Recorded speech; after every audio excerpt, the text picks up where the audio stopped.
On peut continuer maintenant. Ça va? Oui, Ezekiel. Ça va? Où papa sauve? Il a Limbe. Il allait jouer à la vie. Hein? Il allait jouer à la vie à Limbe. Où est maman sauve? Elle est au marché, dans la nuit. Elle a cherché l'argent, n'est-ce pas? Hein? Voilà. Éphésiens chapitre 6.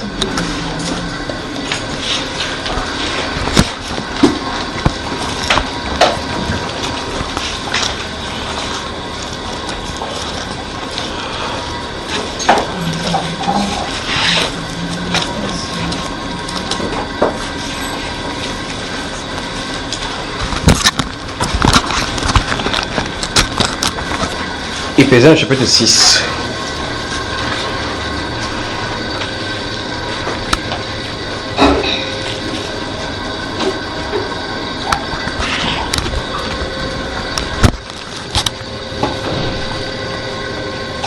Ouvre la Bible, d'accord. Daniel, où est ta Bible? Je te donne la Bible. Tu sais lire. Vous êtes à Éphésiens chapitre 6 là? Bon, maintenant. Donc, je n'ai pas plus de questions, d'accord? Lisons. À partir du verset 10.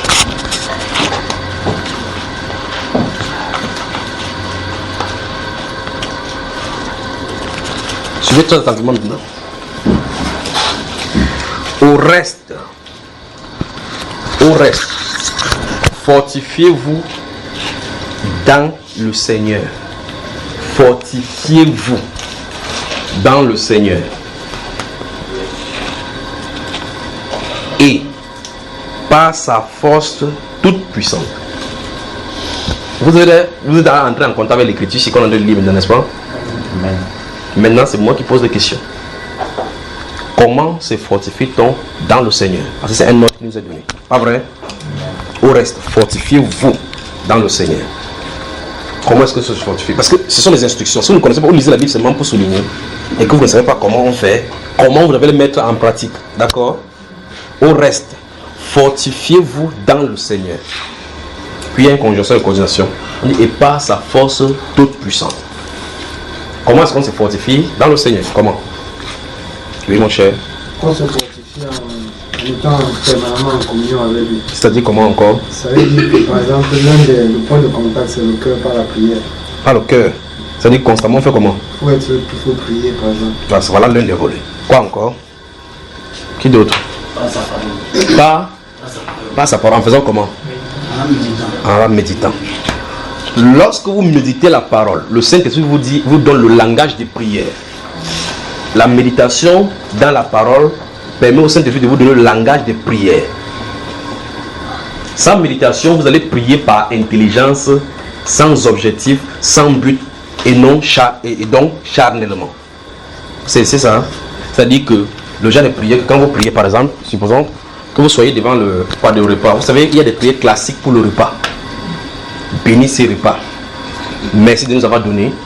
Donne à ceux qui n'en ont pas. Faites que nous prenions bien, que ça ne nous puise pas. On conclut avec quoi? Amen. Aha. Ça c'est la prière, frère. Ça c'est la prière. Vous-même dites-moi. C'est la prière. Ça, même les prédicateurs catholiques, ils veulent prier sur le repas, ils lisent toujours ça écrit. C'est-à-dire qu'ils ont les prières pour toutes choses. Pour verser quelqu'un, la terre sur quelqu'un, il y a quelqu'un toujours pour arrêter le cahier. Il dit que son nom c'est quoi? Il dit Gabriel. Il dit Gabriel. Il dit ici. Parce qu'il y a le point là où il n'y a pas le nom. Parce que tout le monde mourra, on va seulement compléter l'endroit. La prière reste. Que le Seigneur a rappelé à lui son serviteur Gabriel. Même si Gabriel était un voleur, c'est un serviteur de Dieu, pas vrai? C'est ce qu'il dit. Et puis il ramasse la terre. Vous appelez des fous gosses, on ramasse la terre 3 fois. Tu te demandes pourquoi ils font cela. Ils ont reçu les cahiers, on arrête comme ça.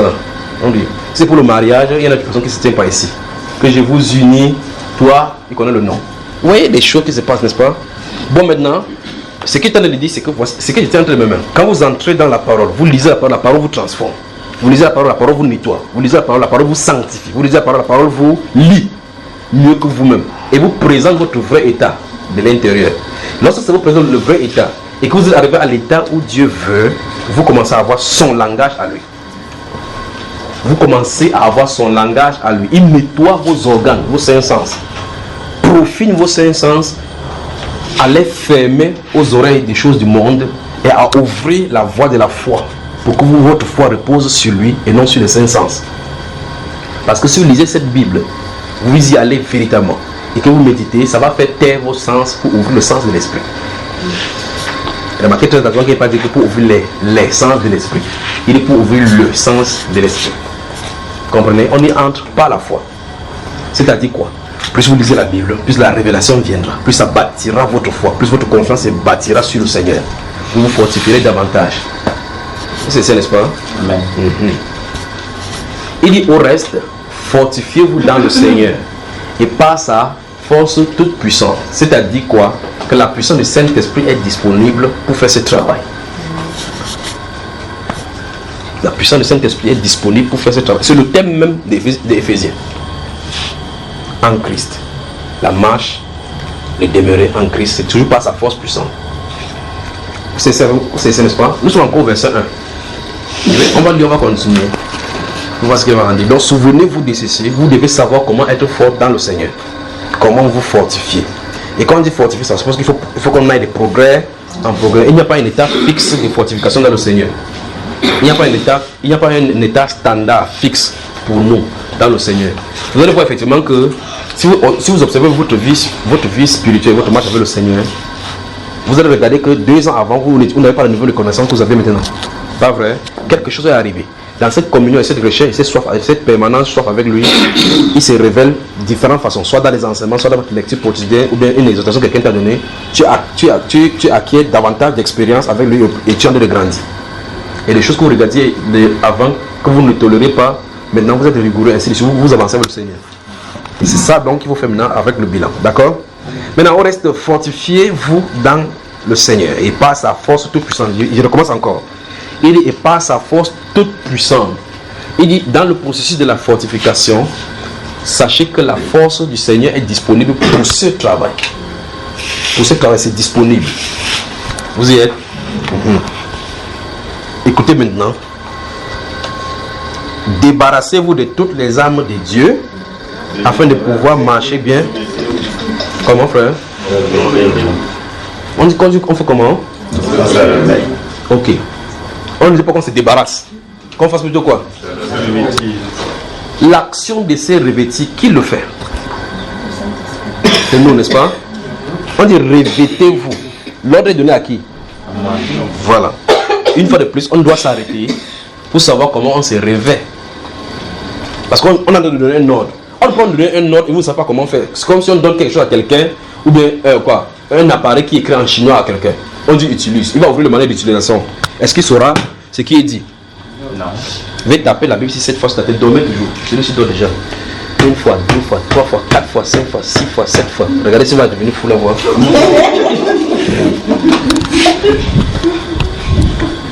C'est bon, on a dit que si on tape la Bible sur la tête 7 fois, on va devenir fou. Alors je dis à mon ami là, c'est sûr que c'est pas vrai, c'est parce que c'est pour ça que je suis fou, il dit des choses qui sont incompréhensibles. Il dit tu avais tapé ça, il dit oui j'ai tapé ça 7 fois sur ma tête. Il dit il comprend vraiment que tu es vendu. Alors la Bible déclare, revêtez-vous de toutes les armes de Dieu. Je vais vous voir, je viens d'aller doucement dans ces passages d'Éphésiens parce qu'en réalité, on avance trop souvent et puis il y a des choses fondamentales. C'est pour ça qu'il m'arrête chaque fois pour qu'on comprenne ces choses pour avancer. Il dit ici, dans le verset 11, revêtez-vous de toutes les armes de Dieu. Il n'a pas dit revêtez-vous de certaines armes de Dieu. Il dit de toutes les armes de Dieu. Il y a une conséquence pour cela. En fait, cette phrase veut dire en réalité que préparez-vous, nous sommes en guerre. C'est ce que cette phrase est en train de dire.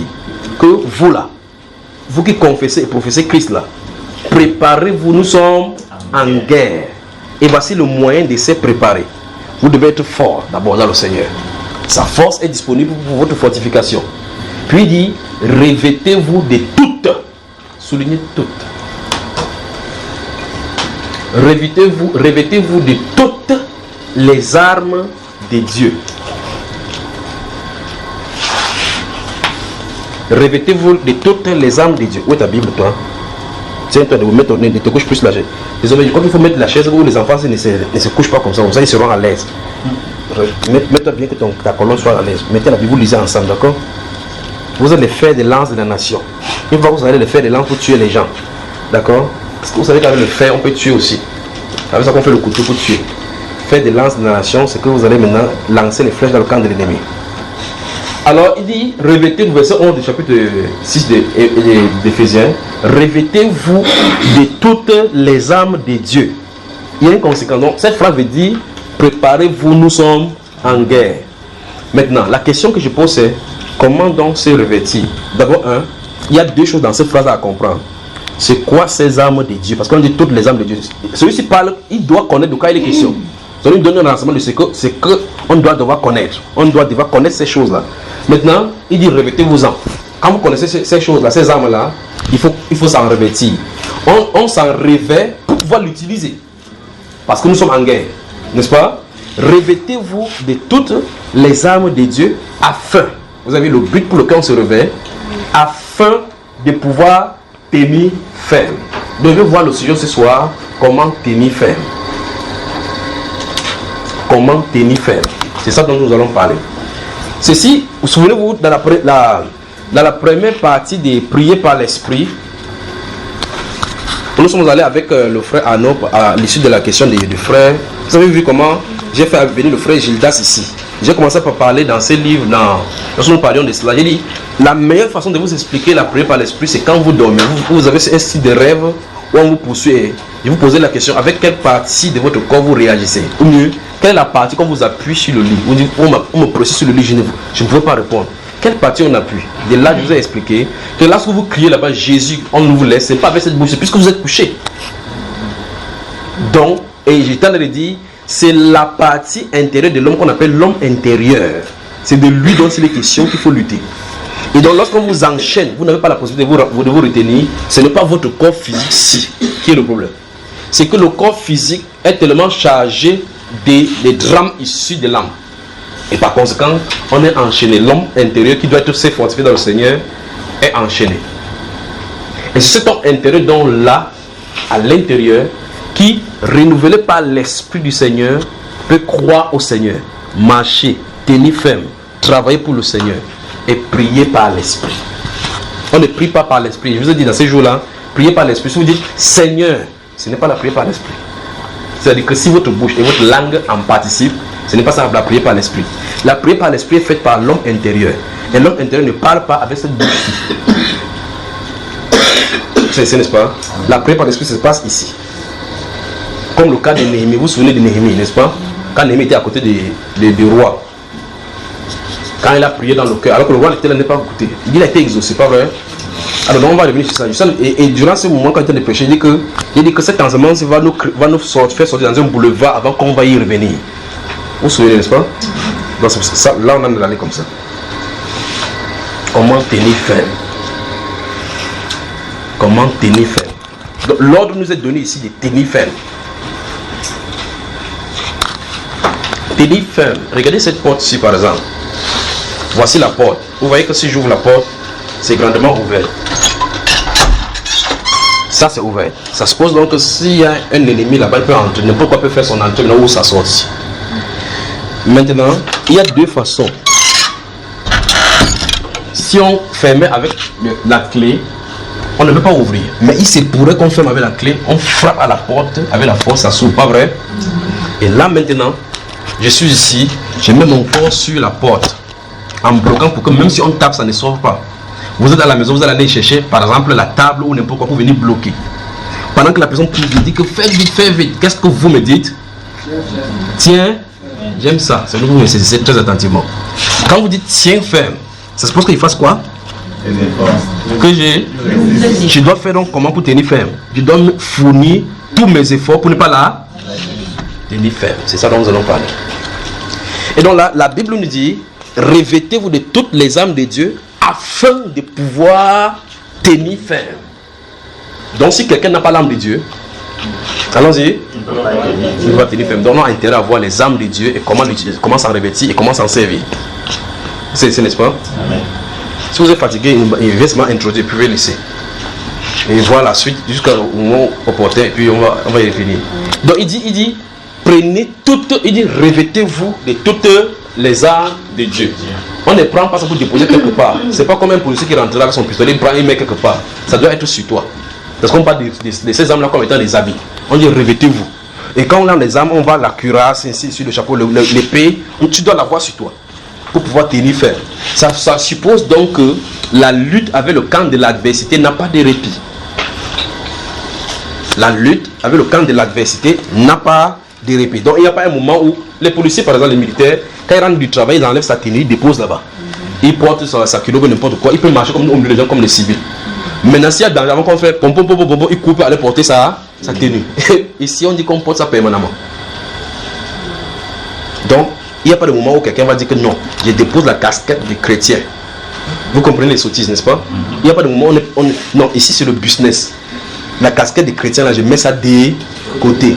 Je suis le prêtre, donne-moi mon argent, je suis le prêtre, mais il n'y a pas de problème. Mais la soutane, là, on peut mettre ça des côtés. Mais si tu es prêtre selon Dieu, tu es prêtre et être prêt d'être prêtre. Oui, et c'est partout, en tout moment. Tenir ferme. Qui sont ceux qui sont appelés à tenir ferme? Qui? Ceux qui professent être de la vérité. Ceux qui professent être de Christ sont appelés par ce même Christ-là à tenir ferme. Mais il y a des façons de tenir ferme. D'accord? Il y a la façon biblique de tenir ferme.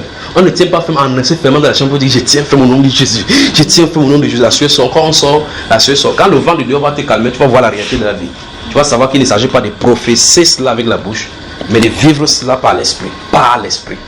Parce qu'il a dit là-bas que par sa force toute puissante. Vous comprenez, n'est-ce pas? Amen. Alors maintenant, ça veut dire que quoi en réalité? C'est joignant à notre enseignement que nous avons vu les dernières fois, la mission dangereuse, vous vous souvenez, n'est-ce pas? Et la première et la deuxième partie, ça suppose donc qu'il n'y a pas de progrès dans la foi sans la vie de l'esprit. Et donc c'est une mission dangereuse même de ces professeurs chrétiens. C'est une mission dangereuse de ces professeurs chrétiens. Parce que ces professeurs chrétiens veut dire que tu as changé de nature. N'est-ce pas? C'est pas ce que vous comprenez. Ok, ça veut dire que si on est chrétien, parce que chrétien, c'est quelqu'un qui a changé de nature. Comme on a vu dans ce livre de Colossiens, quand nous voyons les chrétiens de France là, et donc il est le premier-né de toute la création. C'est de la nouvelle création. Si le premier-né, ça suppose que l'homme qui est à l'intérieur, comme l'apôtre Paul dit dans le livre des... Nous sommes dans Éphésiens là, n'est-ce pas? Dans Éphésiens chapitre 3, que l'homme intérieur fortifié par l'esprit selon l'homme intérieur. Où est là où ça se fortifie, n'est-ce pas? Selon l'homme intérieur. Souvenez-vous que les âmes dont nous parlons n'ont rien à voir de charnel. Parce que dans 1 Corinthiens chapitre 10, verset 16, il dit que quoi, les âmes avec lesquelles nous combattons ne sont pas charnelles. Elles sont puissantes par là. Encore, elles sont puissantes par là.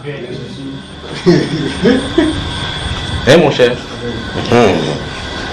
Elles sont puissantes par la vertu de Dieu. Vous voyez que pour que vous allez renverser le raisonnement, il faut que vous soyez revêtus de la puissance. Pour que vous soyez amené toute pensée captive à l'obéissance du Seigneur, l'Esprit doit être avec vous. Et par conséquent, il n'y a pas de chrétien sans esprit. Il n'y a pas. Tu ne peux pas être pasteur sans esprit. Tu peux être pasteur sans instruction, mais avec esprit. Mais tu peux être pasteur selon les hommes avec instruction sans esprit. Tout ceci commence.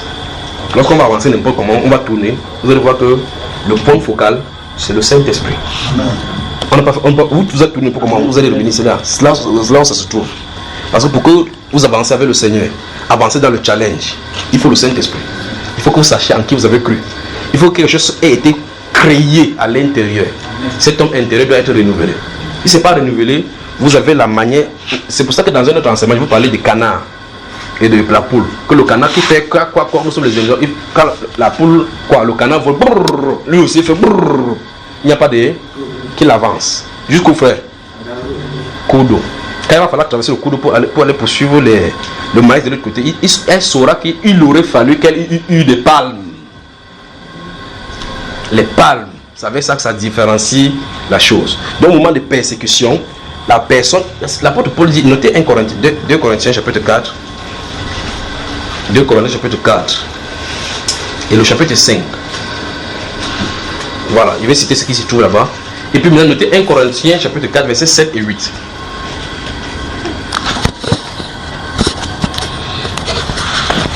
Donc je dis 2 Corinthiens chapitre 4 et chapitre 5.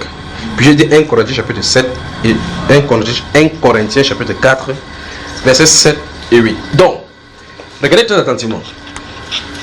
En réalité, il n'y a pas de plus meilleure façon comme un camp d'entraînement pour le chrétien authentique que les persécutions. N'est-ce pas mes frères? C'est-à-dire que le lieu par excellence de profiner, nettoyer et amener l'homme intérieur à fonctionner comme Dieu le veut, c'est pas la persécution. C'est le vrai terrain là-bas. Mon grand frère dira, c'est si on devait dormir, si c'était au marché, on devait dire que c'est 3 ballots, 4 ballots. Mais comme ici, il n'y a pas de question de vol d'argent ou de son porte-monnaie, elle peut dormir tranquillement. Maintenant, écoutez très attentivement. L'apôtre, notre Seigneur Jésus-Christ dit pas à la bouche de notre apôtre, il dit ceci. Il dit que lorsque notre homme extérieur c'est détruit, en ce moment-là, notre homme intérieur c'est... Vous entendez cela? Donc vous ne pouvez pas vouloir l'argent du beurre et le beurre. Quelque chose doit mourir. Vous fuyez la persécution, pas de progrès dans la foi. Vous fuyez la persécution, pas de possibilité de tenir ferme. Vous fuyez la persécution, pas de possibilité de revêtir les armes. Je n'ai pas dit inventer les persécutions. N'allez pas attaquer là où dit oh me persécute au nom de Jésus. Si tu mets ta bouche quelque part, on a dit que personne ne souffre comme Saint-Gérard dans les affaires de truie. N'allez pas faire quelque chose, dis que non. Tu dis ah on tape pas, c'est parce que c'est chrétien, parce que c'est chrétien, c'est pas ça dont il est question. Les persécutions, quand tu es chrétien naturellement, les persécutions viennent naturellement. Parce que c'est le miracle qui accompagne ceux qui auront cru. C'est l'identité des chrétiens. C'est une autre face de l'autre cas. Comme pour le cas d'Anté, il y a la partie ci et la partie ci. Quand tu dis comme ça, on est propriété qui chrétien, né de nouveau, persécution te suit. Simple. Donc c'est une grande bénédiction pour les chrétiens d'être persécutés. C'est donc pour cela que l'apôtre Paul passait sous les autres actes des apôtres chapitre 14 verset 22. Il dit que passer dans toutes les églises pour fortifier l'esprit des disciples. Il n'est pas venu leur dire que gars, préparez-vous à fuir. Il dit non. Préparez-vous à tenir ferme, à endurer. Car il faut que vous passez par ces choses à cause de cela que nous avons hérité du royaume. Aujourd'hui, le qu'est-ce que pasteur dit non, tu es persécuté, c'est que c'est un problème. Christ a pris la malédiction à la croix. La malédiction, ce n'est pas la malédiction. Parce qu'il a dit que vous aurez des tribulations. Il n'a pas dit priez-moi que je vous enlève. Il a dit que la prière qu'il a faite pour nous, c'est qu'on nous préserve du mal. Mais pour la persécution, il a dit que gars, prenez courage. Prenez courage pour les persécutions, pour les tribulations, on doit prendre courage. Donc il n'y a pas de possibilité de tenir ferme sans avoir assimilé toutes ces choses-ci. D'accord? Maintenant, première chose, on recommence encore. Verset 10. Il dit quoi? Il dit qu'au reste, fortifiez-vous dans le Seigneur.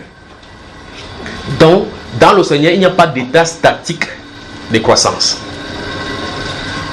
N'est-ce pas? Il n'y a pas d'état statique de croissance. Comme dans les camps militaires, il peut y avoir des zones de faiblesse. Le Seigneur dit dans la parole, si vous lisez 1 Corinthiens chapitre 12, le verset 18, la Bible déclare que Dieu a placé chaque membre dans le corps comme il a voulu. Et même comme on a vu avec la réunion des femmes là-bas, et même il a disposé même que dans le corps, les membres aient soin les uns les autres. Comme en guerre, quand les ennemis touchent un peu un des camarades de guerre, on le prend d'abord, on porte pour le faire sortir en zone de combat. Pour le mettre à l'abri. On prend soin, on ne le laisse pas parce qu'il a eu un handicap. Pas vrai? Voilà. Cette solidarité du corps là est exprimée dans notre propre corps. Et le Seigneur donc met ça en exergue dans le livre de 1 Corinthiens chapitre 12, que les membres aient soin les uns les autres. Il a même mis de façon claire les faiblesses dans le corps. Des membres ridicules qu'on ne tient pas pour quelque chose, pour que ceux qui sont forts puissent soutenir les faibles. Et par conséquent, ça se pose donc que si quelqu'un est spirituel, il est censé amener quelque chose, quelqu'un d'autre à la maturité. C'est donc pour cela qu'il dit dans Ephésiens chapitre 4, verset 11 là, qu'il a donné les uns comme apôtres ainsi de suite, le ministère là, pour le perfectionnement. Parce que tous ne sont pas perfectionnés au même moment. De la même façon, quand vous mettez les grains à terre, les grains ne peuvent pas pousser au même moment. Et même si vous mettez le même maïs dans le même bin, vous mettez dans un même trou, vous allez voir la dislocation dans la croissance. C'est ainsi donc dans le corps de Christ. Ce n'est pas accepté, d'accord? Même les jumeaux qui naissent le même jour, vous allez voir, il y a toujours les dénivellations. Parce que quoi? Dieu a mis un temps et chaque semence a son espèce. Ça doit parcourir, chaque chose a ses intempéries qui doivent venir et des capacités de résister contre les intempéries. Donc, non, il dit donc au reste qu'on doit se fortifier dans le Seigneur et par sa force toute puissante, dont le Saint-Esprit est disponible s'il y a n'importe quelle façon pour pouvoir se fortifier. Le Saint-Esprit est disponible. C'est le but même des Écritures depuis le chapitre 3. Maintenant ici il dit, revêtez-vous de toutes les armes de Dieu, afin. Donc le but, comment tenir ferme, il faut avoir les armes de Dieu sur soi. Le jour du combat, les militaires font les entraînements chaque fois, même quand vous avez les matchs de football. On n'attend pas qu'il y ait la coupe, par exemple, le 22 janvier, et que le 20, l'entraîneur dit qu'allez appeler moi son barnard de l'autre côté là-bas.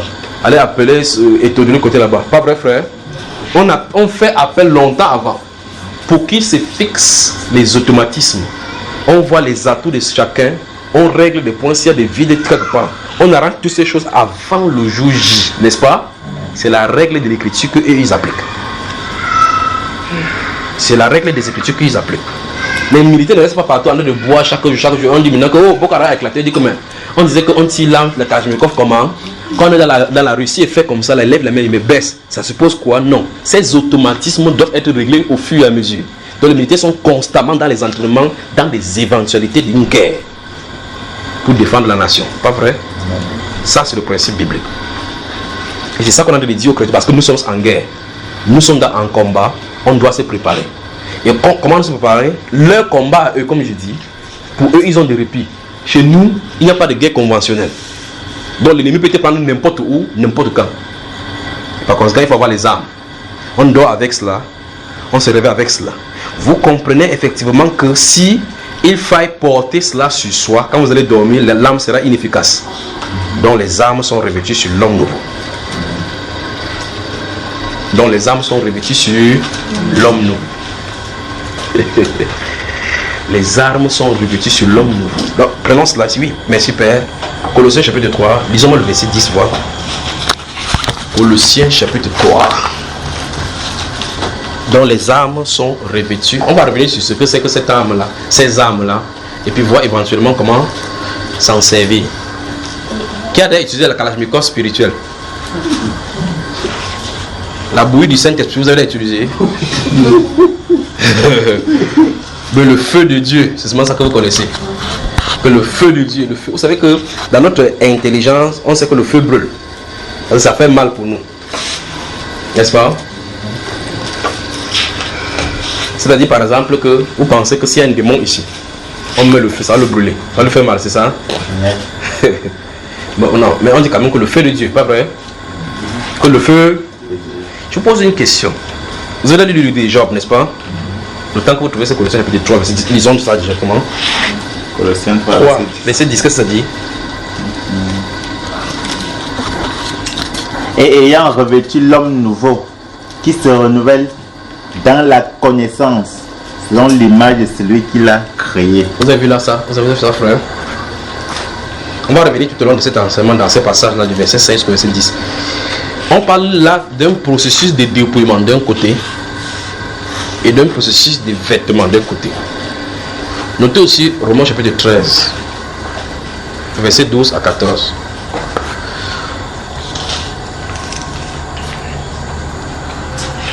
Notez l'un des passages que j'aime beaucoup, Éphésiens 4, verset 17 à 26. Donc vous voyez que l'apôtre Paul dit ici que ayant revêtu quoi? Qui fait quoi? Qui c'est? Donc il n'y a pas d'état statique pour l'homme nouveau. Vous voyez cela, n'est-ce pas? Donc je t'en ai dit que les âmes là ne sont pas revêtues sur nous. Parce que si c'est sur nous, cet homme-ci ne peut pas prier sans cesse. Vous vous souvenez comme je disais ici? Cet homme-ci ne peut pas prier sans cesse, mais celui-ci peut prier sans cesse. Vous voyez ça, n'est-ce pas? C'est ça dont il est question. Celui-ci peut prier sans cesse, mais cet homme-ci ne peut pas prier sans cesse. Alors, puisque cet homme peut prier sans cesse, parce que lui il ne dort pas. Quand Christ, notre Seigneur, était dans la chair, il dormait parce qu'il était conforme à cet homme-ci. C'est pour ça que c'est l'homme qui est le médiateur. C'est, n'est-ce pas, un seul Dieu, un seul médiateur, Jésus-Christ. Jésus-Christ, voilà. Mais maintenant, dans l'esprit, il intercède pour nous. L'intercession, n'est-ce pas? Vous me suivez, frère? Amen. Ok. Maintenant, il se tient ici. Il dit, Lazare, sort. Qui parle?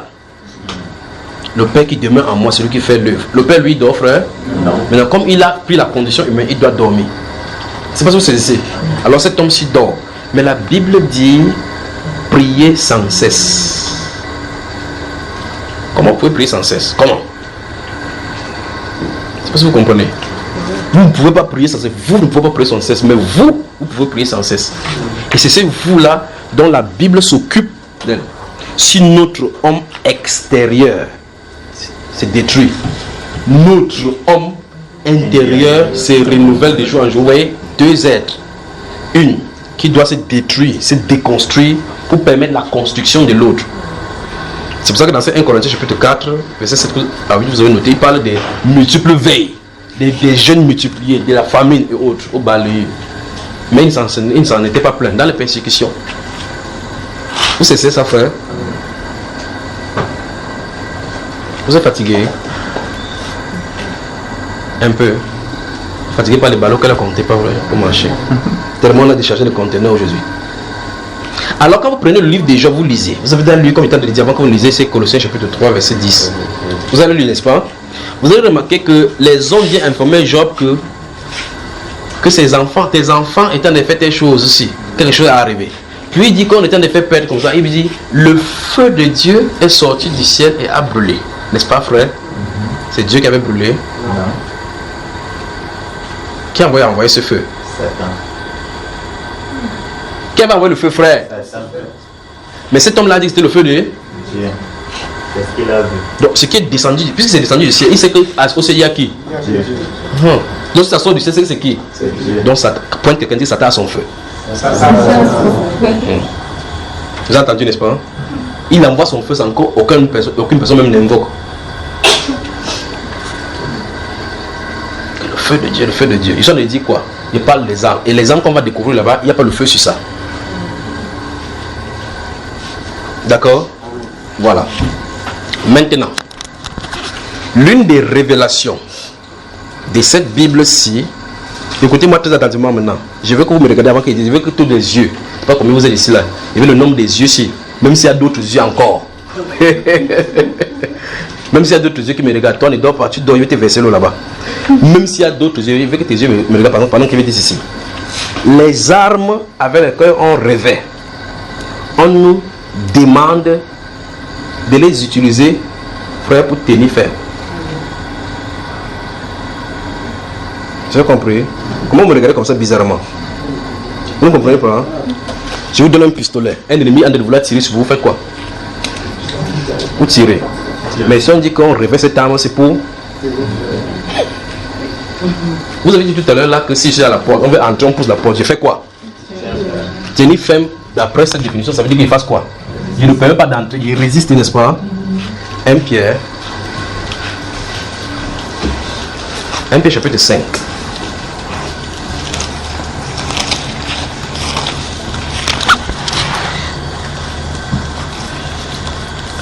Mon frère, lis-nous le verset 8 à 10. Qu'est-ce que ça dit à haute voix? Soyez sobres, veillez, vous adressez le diable rude comme un rugissant cherchant qui il dévore. Vous entendez ça? Hein? On dit soyez quoi? Sobres, veillez. Soulignez les deux mots là d'abord. Ah mon Dieu. Je crois qu'il faut que je sois dans un environnement propice parce que je sens la lourdeur. Sinon, je devais dire des choses. Je vais permettre donc la première partie, la deuxième partie, on va y revenir. Regardons. Il dit soyez quoi? Sobre. Bisoba. Soyez sobre, veillez. On va y revenir encore avec beaucoup de passages où le Seigneur donne ces choses-ci. Veillez. Veillez, ça veut dire quoi? Vous restez et comment tu vas faire 24 sur 24? C'est l'homme intérieur. Comment tu vas faire 24 sur 24 pour veiller? C'est l'homme. Donc on dit à l'homme intérieur de quoi? De veiller. Mais quand il dit à l'homme intérieur de veiller, ça veut dire que quoi? Il reste vigilant. Vigilant. Vigilant. Maintenant, comment l'homme intérieur va rester vigilant sans qu'on le... Parce que les vigiles sont formés. Pour que quand vous dormez, eux, ils ne dorment pas. C'est pour ça qu'on lance les candidatures pour le travail des vigiles. On dit qu'il faut être apte, par exemple, à tenir le long temps debout. N'est-ce pas? Pour pouvoir faire acte de candidature au service militaire, il faut que un médecin donne que tu as l'aptitude physique pour pouvoir tenir. Et on dit ici à l'homme intérieur, comme vous avez dit là, de veiller. C'est pour ça que vous comprenez. Il faut que l'homme naturel fasse place. Parce que l'homme naturel ne peut pas veiller. Même les gardiens, quand ils restent debout, parce que vous vous promenez, quand vous dormez, ils mettent le pain là-bas, ils dorment quelque part. savez, je savais que quand je sais pas ça, il y avait un gardien qui était là-bas. Il était couché. Je suis allé faire tout ce qu'il y avait en sortant. Il a fait le bruit. Il s'est levé. Il dit c'est qui? C'est qui? C'est qui? C'est qui? Il dit je ne dors pas. Il dit non, je sais que tu ne dors pas. Il dit qu'il ne dort pas. En réalité, si on devait le faire n'importe quoi, vous voyez, ces personnes, quand ils dorment, c'est un danger de prendre quelqu'un qui n'est pas apte. On vient, on lui pulvérise le truc qui a dormi là. Vous savez ce que les policiers ont là. On fait. Comme il dormait, vous entendez seulement. On vole partout. Il dit que je ne comprends pas. Tout j'étais éveillé ici. Ok. Maintenant, il dit soyez sobre, veillez. Puis on dit votre adversaire, le diable, circule tout autour, n'est-ce pas? Rôde. Il rôde. On dit quoi? Cherchant qui? Il dévorera. Il dévorera. Maintenant, qu'est-ce qu'on dit maintenant? Résistez-lui. Stop. Soulignez.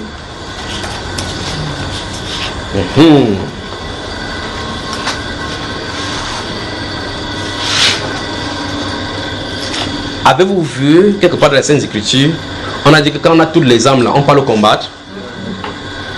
Mais maintenant, d'où vient-il que vous voyez les prédicateurs aujourd'hui? Ils font des affiches en disant que c'est la fin de Satan.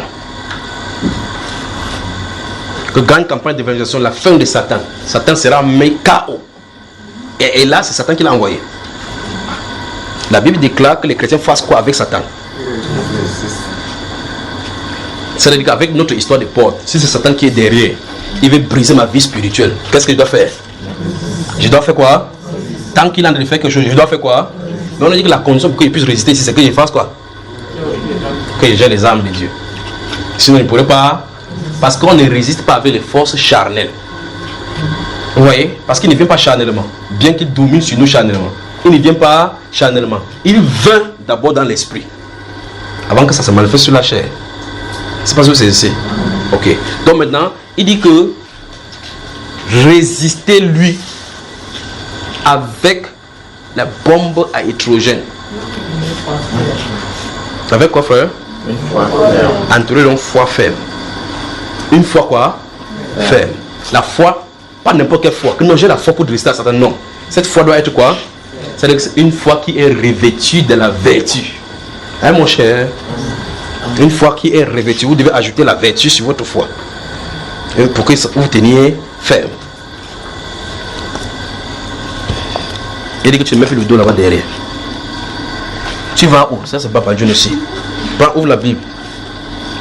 Alors, il dit, résistez-lui. L'ordre a été donné aux chrétiens que si Satan fait n'importe quoi, tu as la puissance pour résister. Donc ça veut dire que si Dieu a donné les armes aux chrétiens de pouvoir tenir ferme, il sait que ces armes-là, si Satan parvient, c'est imperméable, il va lâcher. Puisqu'on dit, résistez-le avec une foi ferme. Et une promesse est donnée tout juste à côté, après cela. Et, sachant que les oh mon Dieu. Résistez-lui avec une foi ferme. Et quoi? Sachant que les mêmes souffrances sont imposées à vos frères dans le monde. Oui. Le Dieu de toute grâce, Oui. qui vous a appelé en Jésus-Christ à Oui. sa gloire éternelle. Écoutez le but. Après que vous aurez souffert un peu de temps. Stop. Donc, si tu n'as pas de résistance du 25 ans, pour Dieu c'est? Un peu de temps. Si c'est 8 ans, c'est? Un peu de temps. Donc, pointe quelqu'un dans le nez. Dis, cesse mon frère, je souffre trop. Cesse les murmures du genre, jusqu'à quand cette persécution? Le nombre de fois que ça a duré, c'est un peu de temps. Voilà. Et donc, comme il t'a dit ici que c'est une grâce d'être persécuté parce que ça a pour but de nous examiner et parfaire notre foi. Regardez ce qu'il dit ici. Oui. Vous perfectionnerez lui-même. Donc, vous voyez, il dit qu'après que vous ayez souffert pour un peu de temps, après ces souffrances, parce que c'est des souffrances qui sont imposées par qui? Par Satan. Il dit que nous avons pour devoir de résister. Au moment où on résiste, il a dit, après que cette chose-là soit passée, il va vous perfectionner. Donc Satan ne viendra plus avec la dimension de cette chose-là. Tu vas passer à un autre niveau, étape supérieure de la persécution. Donc, autrement dit, tu seras diplômé de ce niveau de grade. Diplômé en persécution. Il dit que non, depuis que j'ai cru à la maison, on ne me donne plus la nourriture. Ça, c'est le CPE. On ne me donne plus la nourriture, on ne me donne plus la maison. Tout le monde à la maison se moque de moi. Ça, c'est le CPE. La calomnie et le raillerie, c'est le CPE, le niveau basique de cela. Vous comprenez, frère? Il y a des niveaux où même les membres les plus proches de toi, sans aucune explication, meurent. Quand il meurt, Satan a été introduit par la mort. Tu penses vraiment que ton Dieu a été vraiment vivant. Avant qu'il laisse quelqu'un que tu aimes comme ça mourir sans rien, tu pries n'importe comment, il ne répond pas. C'est normal. Voilà les hauts niveaux. Ça, c'est les licences de persécution là-bas.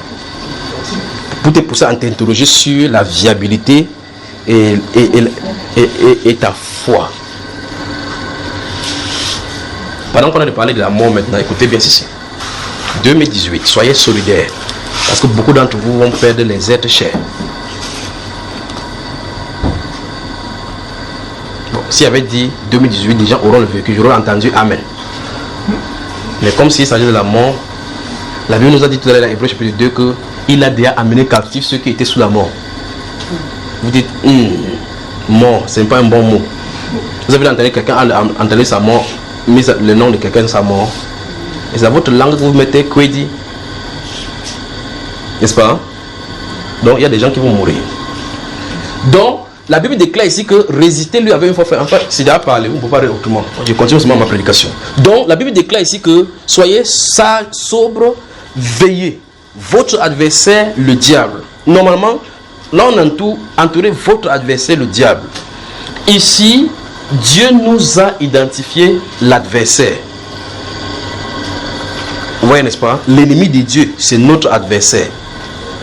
Mais souvenez-vous qu'il a été vaincu, n'est-ce pas? Non, Satan n'a plus de puissance. Satan n'a plus de puissance. La Bible est remplie de... Pourquoi non encore lutter? Non, il ne fonctionne plus. Celui qui gouverne, il manipule le monde comme ça. Souvenez-vous d'Isaïe, quand il va tomber, on va demander que est-ce là cet homme-là qui manigançait, qui dominait toute la terre là. Vous êtes là, mes soeurs? Personne ne veut plus me regarder depuis qu'il parlait de mort là. Les gens sont venus regarder que peut-être c'est pas moi, qu'il ne sait pas de dire. Comme les dernières fois, il y avait dit papa, il dit plus, il dit seulement comme ça, il dit soyez solidaires. Dites à vos parents qui sont autour de vous que préparez-vous seulement. Dites-leur, allez, même si quelqu'un est bon, vous êtes persécuté n'importe comment, vous avez dit n'importe comment, il est temps que vous allez vers la personne, dire prépare-toi à rencontrer Dieu. D'accord? Voilà. Et quand ça va venir, ne pleurez pas. Même si vous rendez compte que vous pleurez, arrêtez de pleurer et ne pleurez pas. Rendez grâce à Dieu, parce que ça a pour but de vous fortifier. Vous allez quitter d'un niveau A vers un niveau B de persécution. Parce qu'à l'issue de ces moments-là, les persécutions vont venir. Donc préparez-vous. 2018, upward. 2018, en montant. C'est là, c'est devant nous. Alors la Bible déclare... C'est comment? C'est quoi? Bon, j'arrête la prédication, c'est ça? C'est pas ça. C'est quoi alors, frère? Je n'ai rien dit. Ah, ok. Tu ne disais, mais entendez les cris dans le cœur, que tente pas de passer par moi. Bon, alors, regardez très attentivement. Revêtez-vous des armes, de toutes les armes de Dieu, afin de pouvoir tenir ferme. Et ça nous entraîne ici dans le livre de 1 Pierre. Dans le livre de Jacques, maintenant, allons Jacques chapitre 4, nous sommes plus dans 1 Pierre. Dans le livre de Jacques, dans le chapitre 4, le verset 8, qu'est-ce que ça dit ici? Approchez-vous de Dieu. Oui. Et il s'approchera de vous. Oui. Nettoyez vos mains pécheurs. Purifiez vos cœurs, hommes irrésolus. Oui. Sentez votre misère. C'est grave. Soyez dans le deuil et dans les larmes. On a dit ça, non? Qu'on soit dans le deuil et dans les larmes. C'est pas ça. Donc, continue. Que votre rire se change en deuil. Oui. Et votre joie en tristesse. Humiliez-vous devant le Seigneur et il vous élèvera. Continue. Ne parlez point mal les uns des autres. Frère, celui qui parle mal d'un frère ou qui juge son frère parle mal de la loi et juge la loi. Viens à partir du verset 5 maintenant en descendant jusqu'à tu t'arrives à 7. Croyez-vous que l'écriture parle en vain? L'esprit qui habite en nous a des désirs qui tendent à l'envie. Il accorde au contraire une grâce plus excellente. C'est pourquoi l'écriture dit: Dieu résiste aux orgueilleux, mais il fait grâce aux hommes. Oui. Soumettez-vous donc à Dieu. Résistez au diable. Stop. Souligné. Puis une promesse est donnée. Et il fuira loin de vous. Voilà. Donc je reviens avec mon histoire de la porte. Donc on va prendre cet exemple ici. Quelqu'un se trouve à l'intérieur, à l'extérieur, être comme étant... Regardez ici, bien aimé. Quelqu'un se trouve de l'extérieur là, étant comme le diable, il veut entrer. Et je suis ici à la porte, gardant la porte, n'est-ce pas? On dit qu'il en a de pousser. Il pousse, il désire entrer pour créer tout ça, toujours des années. La Bible me demande que, il fait quoi? Donc, Et on promet que s'il résiste, qu'est-ce qui va se passer? Il va fuir. Donc, la façon biblique de régler le problème de Satan, c'est de tenir ferme. Amen. La façon biblique de régler le problème de Satan, ce n'est pas de l'insulter. Que Satan non faut dans haut, macham. On appelle le prince de la puissance de l'air. On appelle prince de la puissance de l'air. Il est temps que nous comprenions certains langages de la Bible. Que veut dire c'est revêtu du Seigneur Jésus-Christ? Que veut dire c'est revêtu des armes de Dieu? Qui est-ce qui révèle les armes de Dieu? Comment est-ce qu'on révèle les armes de Dieu? Comment les utiliser? Un aspect nous est décrit là. On dit que si on utilise ça pour pouvoir tenir ferme, la promesse nous est donnée que l'ennemi, qui est le diable, on a dit notre adversaire c'est le diable. Donc ça veut dire que votre adversaire c'est pas le sorcier du village, c'est pas votre maman, c'est pas votre papa ni quiconque. En fait c'est lui le problème. Parce que si vous avez vaincu le grand chef, tous les autres ne n'est-ce pas? Ok, maintenant, souvenez-vous ceci. Ça ne veut pas dire que c'est le diable qui vient lui-même pour vous tenir. S'il rôde, il ne peut pas être uniforme ou bien pluriforme pour être partout au même moment, pour rôder autour de frères Donatien, rôder autour de tous ses soeurs, pas vrai? Il a tous les chrétiens partout. Donc il a les agents de renseignement partout qui renseignent. On a un seul but, lui résister. Avec une foi ferme. La foi doit être ferme, c'est-à-dire que la foi doit être loin de l'Esprit de Dieu. C'est ça la foi ferme. Pas de foi ferme sans l'Esprit de Dieu, sinon ça serait la foi religieuse. C'est la foi religieuse, c'est-à-dire que vous faites profession. On peut porter la veste, la cravate, mais à l'intérieur, on sait qu'on a des souffrances, qu'on endure. Mais à l'extérieur, on ne veut pas montrer ces souffrances-là. À la foi religieuse. Mais la foi qui est ferme, c'est une foi vivante, qui croit et qui vit dans la puissance de la résurrection. Bonne soirée. Dans la deuxième partie, nous allons développer, d'accord? Que Dieu vous bénisse.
Satan.